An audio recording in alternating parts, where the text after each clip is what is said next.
Good morning, everybody. Thank you for joining us. I'm Helen, this is Hannah, and we're with One Structural. And today we're going to be going over our Balcony 1 Division's live webinar about all the steps of what do I do now that we know about SB721 and SB326. What should property owners, landlords, property management companies, HOAs, condo owners, what do I have to do at this point to make sure I comply with either SB721 or SB326.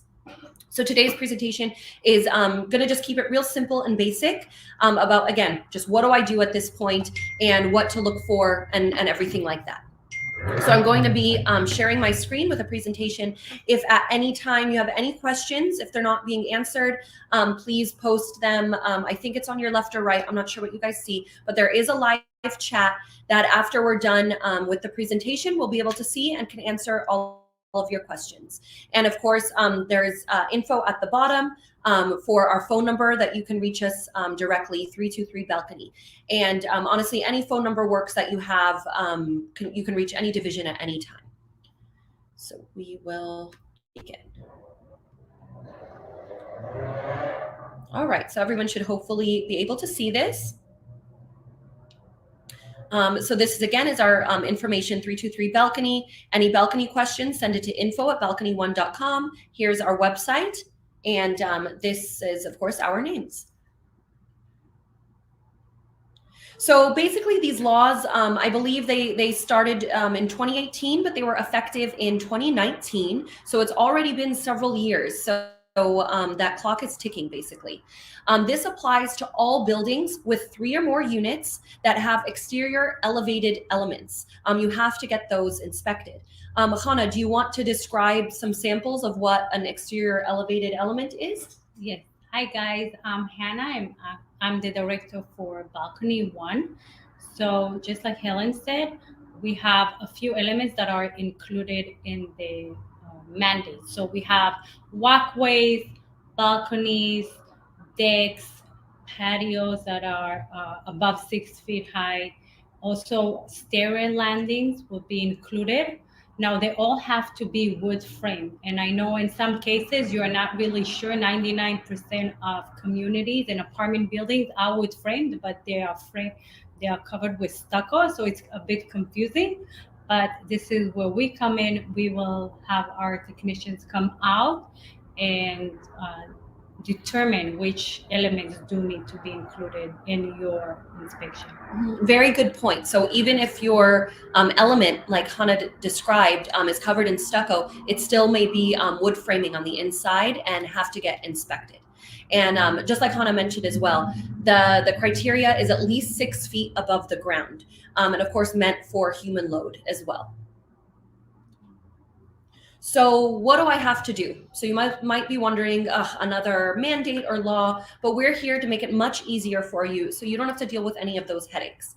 The basic steps are, of course, get a quote. And you want to make sure that whomever you get a quote from has the correct license to be able to do these inspections, because there are certain ones, such as engineers, architects, B licensed contractors as well, with certain experience, that they're the only ones allowed to do these types of inspections. So be wary of companies that are just kind of popping up right now to be able to do these if they don't hold the correct license to do them. So start getting quotes. Make sure you vet the company as well. And after, of course, you finally do choose a company, the next steps are the actual physical inspection, and then you get a report. So under SB721, there are a few differences between SB721 and SB326. We're just going to go over them lightly right now, and we'll have further webinars kind of really going into more intricacies about their differences.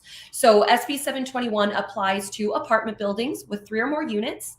And I guess the primary difference between this and SB326 is that for these apartment buildings that are usually, one owner or maybe a couple of partners, but that has renters and tenants, 15% of each type of those elevated exterior elements that Hannah described have to get inspected. So that's 15% of each balcony, 15% of walkways, 15% of landings, and so forth, not 15% of the entire element count. And you must also get your inspection every 6 years. For SB326, this applies to condos, HOAs, and property management companies that have condominiums with, again, three or more units. And again, this is the biggest difference between this and SB721. Practically all elements must get inspected because the inspector has to reach 95% certainty. And this makes sense too for condo owners. Everybody is basically responsible for their element and the shared elements throughout that community. And then another difference, at least you have a little bit more space in between. You have to do this inspection every 9 years as opposed to 6 years for SB 721. So here's another little breakdown about the steps when you are getting that quote. So what we do is we send our field technician out complimentary to your property to count all of your exterior elevated elements. That's what our quotes are based on, how many elements you have. And then of course it's going to be different between whether you're an apartment building for SB 721 or an HOA and condo for SB 326, where all of them are going to be counted for. You would review your quote. It's going to be a detailed quote. It'll let you know exactly how many elements you have. We even measure the linear feet when it comes to a walkway, since that is broken down as well. And we let you know exactly what it's going to include, what the report will include, the type of inspection that you're going to have as well.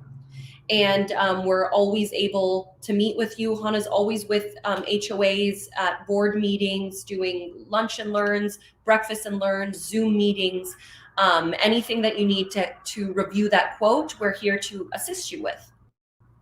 And then, of course, once you hopefully feel comfortable and you like what you see and you're ready to go, you schedule the inspection. We have a wonderful Balcony One team full of management and coordinators that help schedule everything. We talk to all of your tenants or residents.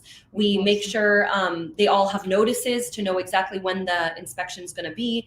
If we need access to any of the units in order to access, the top deck of the balcony, we schedule and handle all of that, so you don't have to worry.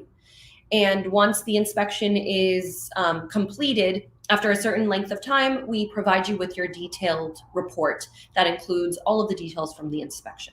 Just to let you know, I wanted to add up. So all of the balconies that are through the units, we would need access to the units in the day of the inspection. This is something that I wanted to bring up. Definitely, because we can, especially if you have multiple stories, we're not going to send our guys up on a ladder to go 3 stories like Spider-Man climbing up the balconies. So for safety of everybody involved, and so again, we can see the top decking of that balcony, we will need access.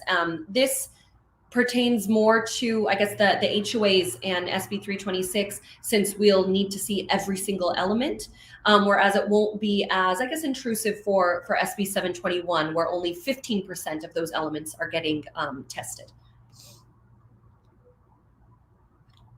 And we're just going to briefly go over what's in the report.